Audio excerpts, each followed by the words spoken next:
सुप्रभात छात्रों, आज हम शास्त्री द्वितीय वर्ष का क्लास लेंगे जिसमें हम आप लोगों को रश्मि रथी का प्रथम सर्ग पढ़ाएंगे। इससे पहले भी छात्रों हम वही पढ़ा रहे थे और ये बहुत लंबी कविता है इसलिए इसमें समय लगेगा। आप लोग प्लीज़ रिवीजन करते रहिएगा। हम कल आप लोगों को 11 और 12 पद पढ़ा चुके थे, ठीक है, प्रथम रश्मि के प्रथम सर्ग का। और आज आप लोगों को 13 जो पैराग्राफ है 4 पंक्तियों का जो कविता है उसको पढ़ाएंगे छात्रों, ठीक है। पहले हम कविता को पढ़ा देंगे, उसके बाद आप लोगों को शब्दार्थ के बारे में बताएंगे, फिर भावार्थ के बारे में छात्रों बताएंगे। आप लोग देखिए, ठीक है। तो आज की अगली पंक्तियां हैं। कविवर दिनकर जी लिखते हैं कि पूछो मेरी जाति शक्ति हो तो मेरे भुजबल से, रवि समान दीपित ललाट से और कवच कुंडल से, पढ़ो उसे जो झलक रहा है मुझ में तेज प्रकाश, मेरे रोम रोम से अंकित है मेरा इतिहास। ये कथन भी छात्रों कर्ण का है, ठीक है। पहले हम इसके शब्दार्थ को देख लेंगे छात्रों, फिर आप लोगों को हम इसके भावार्थ को बताएंगे, ठीक है। तो भुजबल का अर्थ होता है हाथों की शक्ति, बाहुबल जिसको कहते हैं, बाहुबल, ठीक है, बाहुबल। इसके बाद रवि का अर्थ होता है सूर्य, दीपित का अर्थ होता है दीप्ति, जिससे जलाया हुआ, प्रज्वलित, प्रकाशित।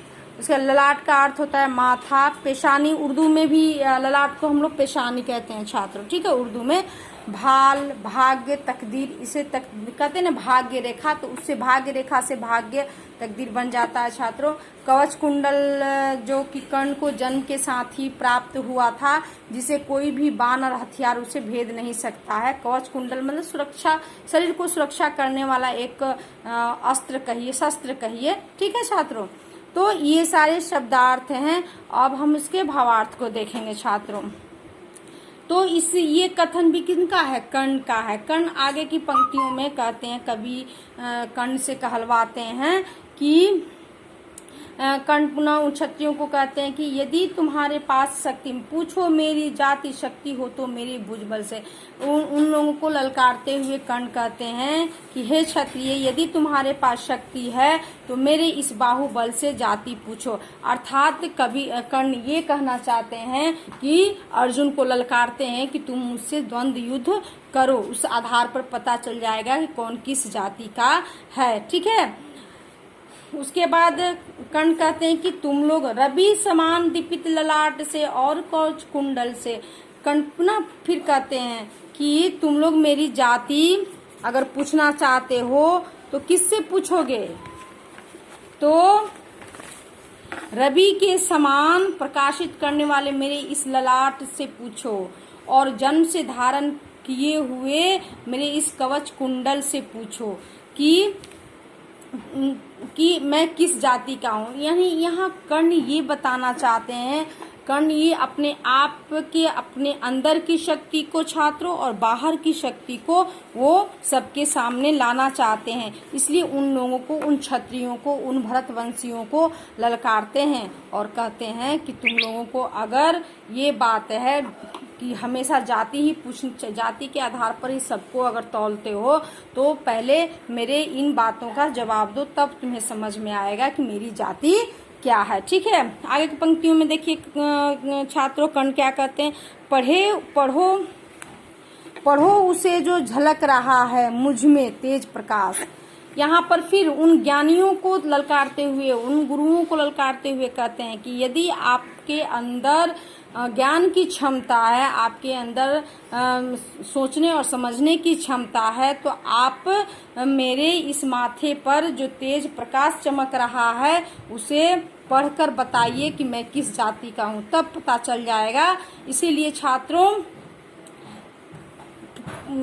छात्र कहते हैं कि कभी भी किसी की औकात या किसी की जाति पूछकर नहीं बताया जा सकता, पता नहीं किया जा सकता है।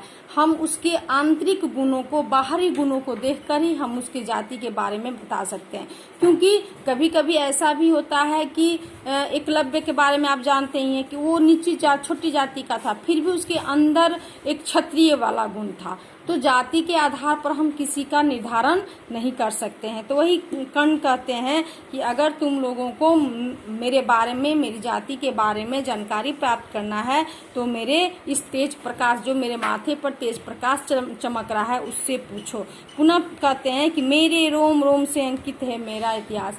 इस प्रकार कर्ण अपने शारीरिक रूप से या शक्ति से अपने आप को पहचान देते हैं कि मेरे रोम रोम में मेरा इतिहास क्या हुआ है, बना हुआ है। मेरे इतिहास को अगर तुम जानना चाहते हो, मेरी जाति को जानना चाहते हो, तो मेरे इस बाहरी और आंतरिक शक्तियों को देखो और देखकर मेरी आकलन करो कि मैं किस जाति का हूँ। इसलिए छात्रों, कभी भी किसी की जाति के आधार पर हम किसी की आकलन नहीं कर सकते, क्योंकि बहुत ऐसे जातियां हैं जिसके अंदर बहुत सारे गुण हैं जो समय पर नहीं निकल पाता है, उसे निकालने की हम कोशिश करते हैं। ठीक है छात्रों, यहीं तक। आगे की पंक्तियों में कल आप लोगों को बताएंगे छात्रों। आप लोग प्लीज रिवीजन करते रहिएगा। धन्यवाद।